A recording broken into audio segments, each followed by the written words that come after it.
Okay. Our speaker this morning, who sounds like many of you already know well, is Penney Sanders.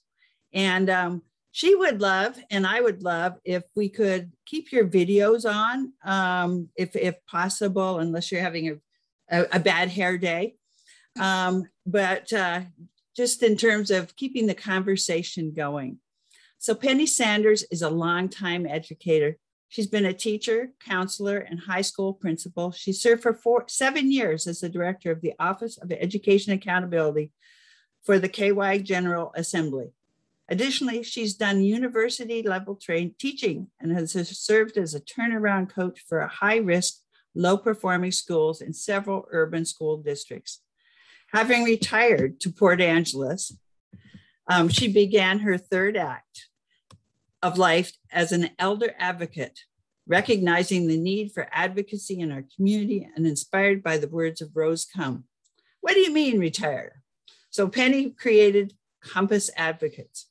Her practice provides support and advocacy for elders and their families in creating the necessary support for those living alone or in care facilities when there's no one nearby to provide much needed advocacy. It's hard to describe her advocate work. It's simply a matter of identifying and creating the safety net her clients need to live as independently as possible with appropriate care. Penney is a certified professional guardian and is completing a second term as a member on the Washington Supreme Court Certified Professional Guardian Board. One of our club members recommended Penney to us, and so it's with great pleasure I welcome Penney Sanders. It's all yours, Penney. Thank you, Kathy. Good morning, everybody. And it's nice to be here under the banner of Kiwanis as well as under the banner of Elder Advocate. Thank you, Norm. Norm gave me some thoughts that would help guide our discussion this morning. What I'd like to do is to talk briefly about what I do in terms of my work as an elder advocate, number one. Number two, to talk about some needs in the community, and then open everything up for your questions. The interesting thing is none of us are going to avoid getting older. And that's kind of an inevitability. And the important thing really is kind of how we do it. I got interested in elder work when I moved to Port Angeles and discovered, quite frankly, there were so many older people in the community. Now, I don't know why that came as a surprise, but we're older. In fact, based on the census, the most recent census, the median age in the county is 50. And about 40% of the county is over 65. So we are a community of elders. So what I found among the elder community and talking with friends and talking with others in the community is everybody who, as they age, wants to remain independent. Now, what does that mean? What does that mean?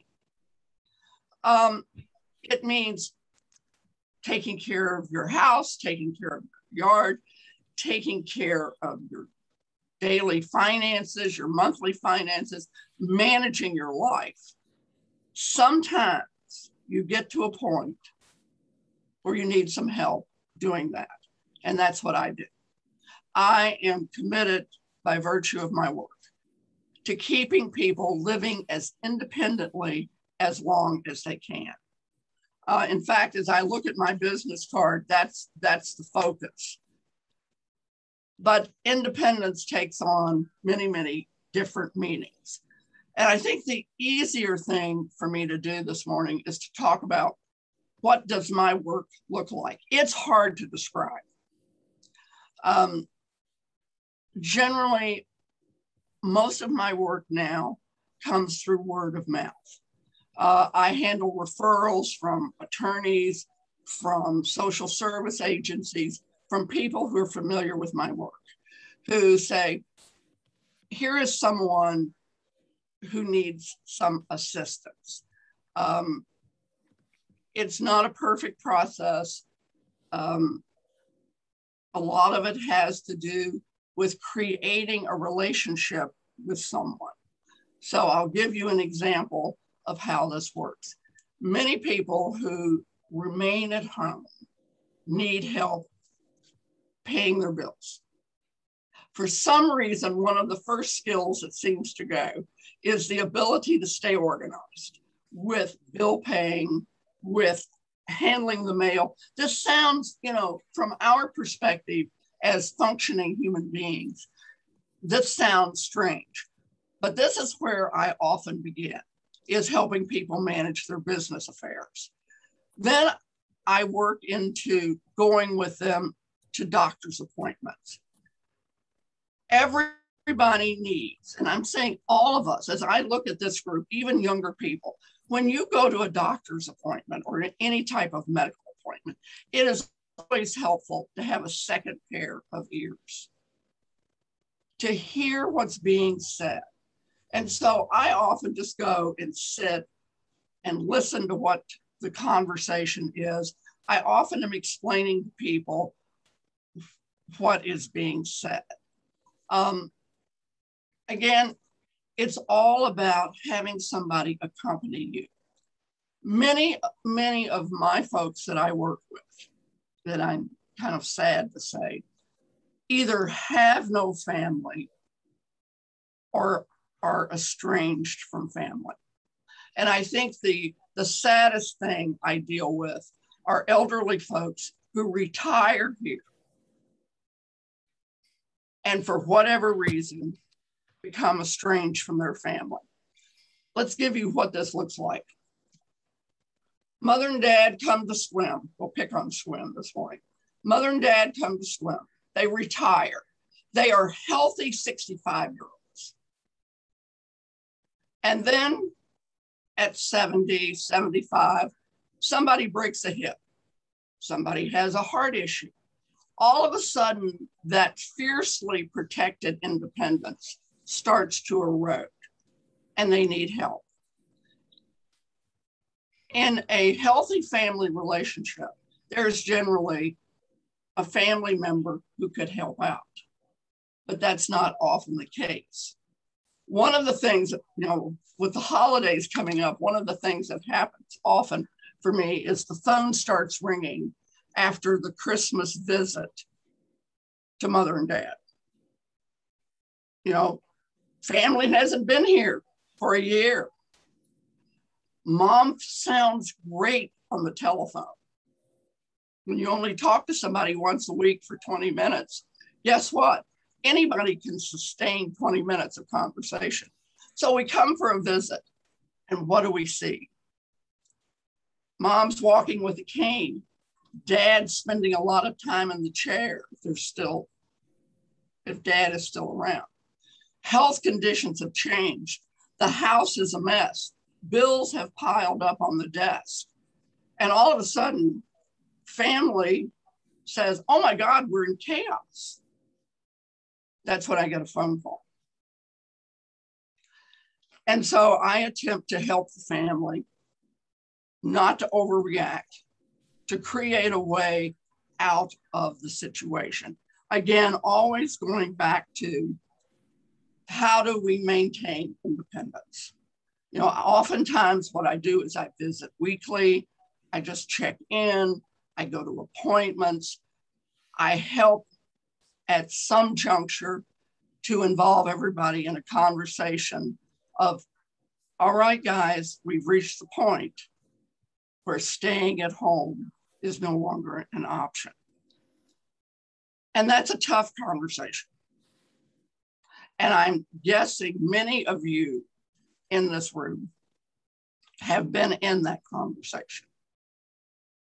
And I don't want to sound like doom and gloom, but the key to this is really figuring out how to effectively plan for that time when, let's pick a number, when I hit 80, And maybe I don't want to do the yard anymore. Maybe I don't want the 3,000 square foot house that has 4 sets of stairs.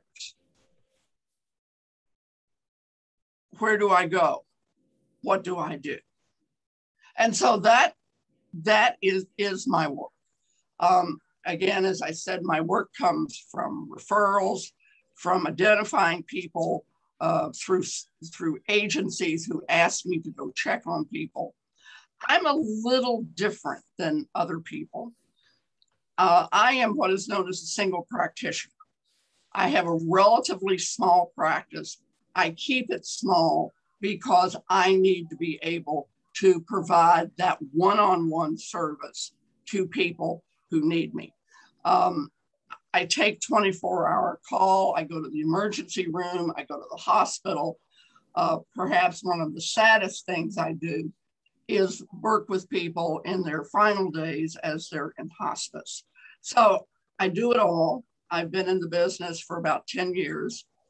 And it becomes, when people become my client, they literally become almost like family, because I become the last person standing who is here to provide the necessary support. Again, it's hard to describe what I do. I've tried to describe it a bit. Now, I said to Kathy that one of the things I wanted to talk about was that we all need to be advocates. I think the saddest thing I see, or the most frustrating thing I see, and I'm seeing a lot of it because of COVID, is people disappear. Have you ever had anybody that just disappeared? A neighbor, somebody you say, gosh, I haven't seen so-and-so in a long time. We've had more of that with COVID. I know in our church family, we talk about that often. We're not seeing so-and-so and so-and-so. Where are they? So one of the things that I would like to encourage you all to do is to be aware of friends, of neighbors, to be aware of their condition, not being nosy. But for example, if you don't see a neighbor for 3 or 4 days, that should be a red flag. If you're not aware that they're away, visiting family, people can fall in their house and not be able to reach the phone. We had a case like this a couple of years ago where a very dear acquaintance fell. Everybody thought everything was fine. And 3 days later, somebody finally checked on her. She'd fallen, broken her hip. Sad situation. We need as community to avoid those kinds of situations. We need to also be aware of the larger elder issues in the community. I was particularly concerned during the last election, of last political race that just closed a week or so ago, that at no time was there a discussion of elder issues in the community. Older people make up 35% of our community, and that number is growing. In my book, that is a significant percentage of our community not to be having conversations about what does life for older people who retire here look like? What are the services? What's available? What's not available? What is feasible? That we should be looking at. In a couple of forums that I was involved in, I asked candidates to talk about their position on elder issues. And I don't mean to be critical here, but the response was, oh, there needs to be more than just having a senior center. what do we have in terms of supports for older people in our community. One of the best things we have in our community, believe it or not, is paratransit. It's a fabulous service. It's one we need to support, to keep. And when any issues related to Clallam Transit come up, you need to say, oh my gosh, that's an issue that we need to look at, because at some point you may be needing paratransit. It's a great service. It's a fabulous service.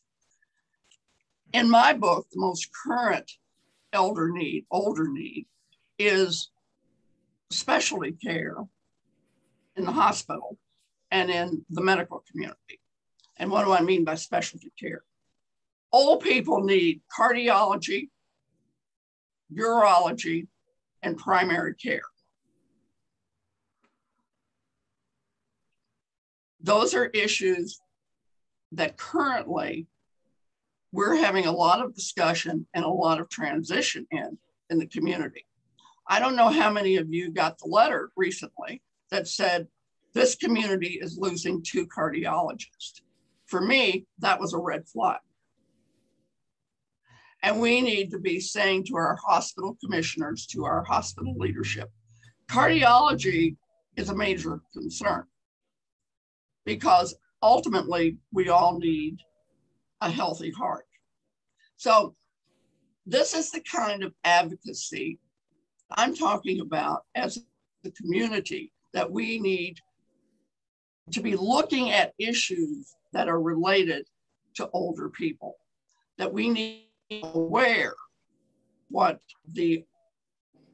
I'm always torn between the term elder and older. There's a great conversation now about what is the correct term for those of us who are 65 and older. I like elder. Some people like older. You know, pick your poison. One of the other issues that I wanted just to talk briefly about is, I don't know about you, but I have a tendency to let things go. You know, I'm healthy, I'm good, I don't need that. I hope each of you, now this is to each of you, I hope each of you has a power of attorney for healthcare decision-making. Everybody needs that. And I wanted today to particularly remind you all of something that I have found that people really need. Is, in addition to maybe naming a family member as a healthcare decision maker, if that family member lives on the other side of the country, you need someone here locally who can help make a healthcare decision, because you need somebody who is eyes on in an emergency situation.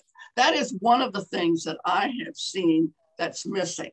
It's very hard for people who only see their family once a year to be as conversant with the health issues as somebody who sees them every day or sees them once or twice a week. Don't be hesitant to add a non-family member to your healthcare decision-making, and discuss with them what your healthcare desires are. And one of the things that we need to do is, as we age, those healthcare desires change. We're all going to get older. We're all going to need help. My work as an elder advocate is to be a voice for those who need assistance, and to perhaps in forums like this one, to talk about the broader issues that face our community in terms of elderly people living as independently as possible. And that, I think, is the goal for all of us. And that independence definition often changes. And we have to be able to understand, when is it time to say, maybe it's time to look at independent living. The house is too much. The yard is too much. How do we the new hot word is downsizing. When is it time to downsize? When is it time to make that change? Don't wait till there's a health crisis to make that decision. Make that decision as much as you can in a proactive way. That's what I do as an advocate, is I try to say, this is where we are. This is where you may be. How do we make that transition as smoothly as possible? And so what I want to do right now, Kathy, is to open it up for any questions, concerns.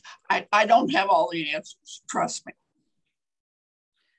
So Penny, I'll just lead it off and so other people can line up their questions. How do we make more pennies? I mean, you're one person and there are a lot of people out there that, whether it's help with their bills or whether it's going to the hospital as to hear, or you can't go so easily, but talking to doctors so that there's a second set of eyes and ears. Kathy, thanks. That's a great question. I alluded to this just a little bit. We all need to be advocates. You know, when a neighbor says, for example, oh, I need to go to swim for, cataract surgery. Could you drive me? You need to say, yes, let me drive you to swim. When somebody seems to be falling through the cracks, trust me, they are. To be aware of saying to a neighbor or to a dear friend, is something going on? You don't seem yourself. What can I help with? I have a wonderful group of supportive friends, and I say to them, when you think I am, tottering off the planet, my turn, will you please tell me, if you see changes in my behavior that I'm not seeing, talk to me about it. Am I becoming too much of an idiosyncratic person? Kathy, I am particularly concerned about the isolation that has taken over people's lives because of COVID. And I think we have to commit to really working on bringing people as much as possible out of this cone of isolation. If I have one great concern right now, that's what I'm concerned about. Thank you. Any other questions? Penny, I've got one. This is Norm. I know that we hear about it once in a while that there are scams that go on that especially target elderly and maybe elderly that are in their own homes still. You need a new roof, you need new siding, you need to have this and that inspected, and they're just totally preying on those that either don't know any better or maybe losing some of their ability for judgment. Do you run into that as an advocate personally for your clients? And if not, or even if you do, what can any of us do to help prevent that? Norm, I run into it all the time, and it's so frustrating because one of the problems is these scammers prey on people who are home alone. I mean, it's hard for us to understand that we have so many people who just welcome a phone call. And if it's from a scammer, they talk to them. And so I think we need to talk about never give out your social security number. Folks, I cannot tell you how slick some of these people are. They are amazingly slick. Don't give out your social security number. If it sounds fishy, it is. It's just a constant conversation, Norm, because the vulnerability is intense. And it's just an awareness that if it's something that doesn't sound right, hang up. I recently had one of my clients who I thought was pretty well with it. He was just scammed out of $200,000 because the person had so much of my client's portfolio. And so I have to say to my clients, call me. When you get a call like that, you call me. Don't say, oh, well, let me give you my bank account number. This sounds good. It's awareness, but you've got to realize that the whole scamming piece is really targeted toward people who are vulnerable because of their isolation. And you just have to hear it. You have to know that the minute they ask for your social security number, the game is over. That's number one. Number two, the IRS and the Social Security office do not call. I put that on little cards for my clients. IRS and Social Security do not call. They send you a letter. So it's awareness. Excuse me, Norm. It's awareness. It's constant awareness. And if you have a parent or a friend who is has that kind of vulnerability, you need to talk to them as a friend. I mean, folks listen to their friends and their colleagues. They want to, say, oh, well, Norm told me that I better not give out my Social Security number. So I'm not going to give out my Social Security number, even if the person is compelling, and they are compelling. I dealt with a situation 2 years ago where this scammer who said she was from IRS was really good. The only thing that gave her away was her Florida area code, and we caught it. I mean, that's how good they are. I hope that helps. You got to help everybody. You got to help everybody, and cell phones have made it 100 times worse. Other questions? Any other questions? So Penny, first off, your subject was fantastic.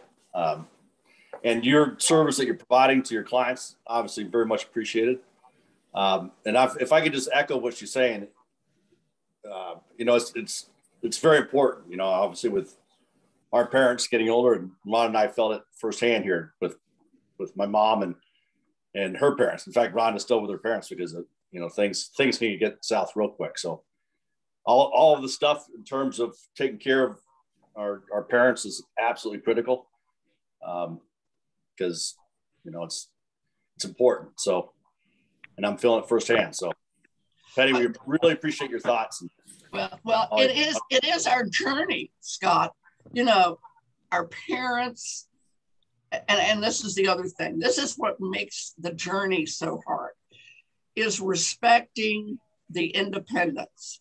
And there is a time when, while I have to honor the independence, living alone without some type of support becomes a challenge, and it becomes dangerous. There are just lots of signals of things.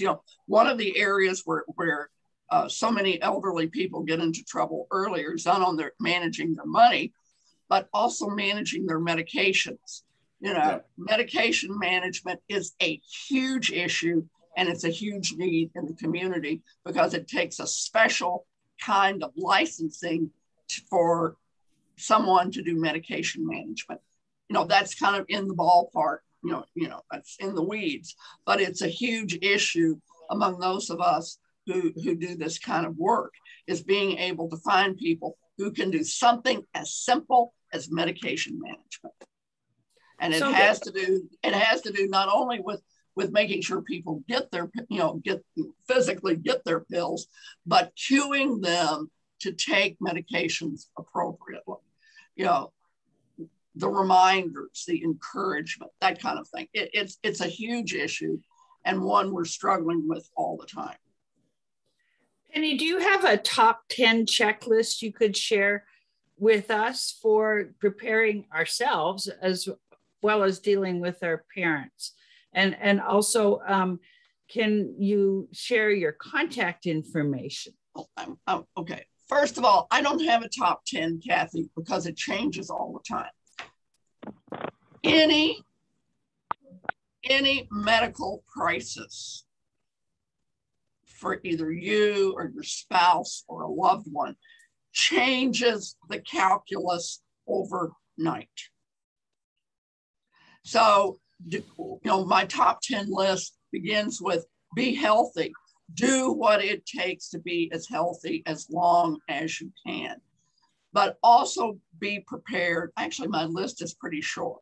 You need to be prepared with telling someone what your healthcare wishes are beyond family that's away. Somebody local needs to know what your healthcare wishes are, who can walk you if you fall and break a hip. Breaking a hip is the major game changer for anybody after 65. Okay, end of conversation. So that leads to fall prevention, walking through the house and saying, dang, that rug needs to go. I mean, I can create a list for you, Kathy, but I tailor my list when I walk into a house and say, oh my God, there are throw rugs everywhere. And I have to say to someone who takes great pride in their beautiful throw rugs, they've got to come off. Okay. Look at your house. How long can you live in a house with how many sets of stairs? You got to be honest. And it starts with you being honest. Go into your parents' house and take a look at,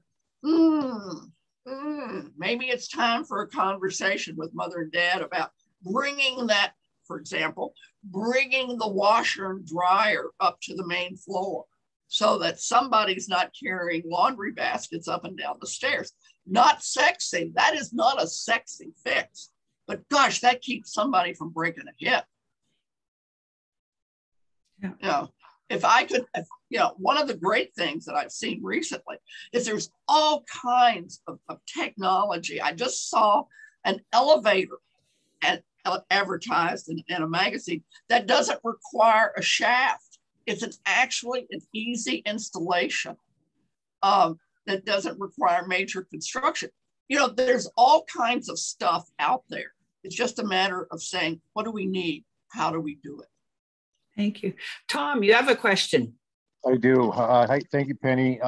My folks, of course, I'm across the country. They're both in their 80s, and everything you're saying we've been going through, and it's just tragic. But at what point what role do you play when you have to break the news and make a decision that they can no longer be in the house? It has got to be a heartbreaking process, but what can you share on that? First of all, part of and I didn't talk about this because it's a bit in the weeds. Under the state of Washington, Tom, and probably in wherever your parents are, you cannot force someone to move out of their house, even if it's the best thing in the world. It has to do with a loving conversation. I have a gift in that I can, over time, create with my clients a confidence that I am operating in their best interest. I don't have another agenda. And that's what you have to do. You have to be able to sit down and say, Mom and Dad, let's look at this house. We love your house, but it's too big. We have to rethink what do you need to live more safely? That's where I began, Tom, saying to them, it's a safety issue. What do you need? Sometimes it's something as simple as being told they need to close out 2 or 3 areas of the house and move everything to one level. I mean, meet them where they are. And then go into a conversation armed with information about alternative housing. And don't use the term nursing home. Right. You know, they're hot terms because people have a perception that all you want to do is to get them out of the house, you know, get away, get them taken care of so you don't have to be involved. No, that's not how you approach it. And for another time, one of the things that's missing in our community is really creating senior housing. You know, there are places all over the country that are wonderful examples of creating independent senior housing. The closest thing we've got right now that I like to refer to people to are 2 or 3 projects in Olympia that are, you know, that are what I call tiered communities, where they have independent, or they have assisted, where they have skilled nursing, all on one campus. I believe that's the way of the future. We're not seeing that here yet. And I hope at some point we will begin having a community conversation that, in addition to talking about housing for those who are currently don't have housing, that we talk about what does housing for 35% of our community look like as we all begin to age. But the conversation always begins out of love and concern, not being critical. And that's what our parents get upset about. Absolutely. What I get upset about. What am I saying? You know, I don't want my children telling me what to do. Right. Okay. Well, yeah. Well, don't come in here. Don't come in here and tell me I have to do this. Yeah. Thank you, Penny. Thanks, Penny. So we're hitting 8 o'clock. Penny, that fantastic. You're a dynamic speaker for sure. And I can come back anytime, guys. You know, I can talk about this all day. Thank you. I appreciate it. Thank you, Penny. Earlier, but we're doing our tuna can collections. If you want this hand-painted box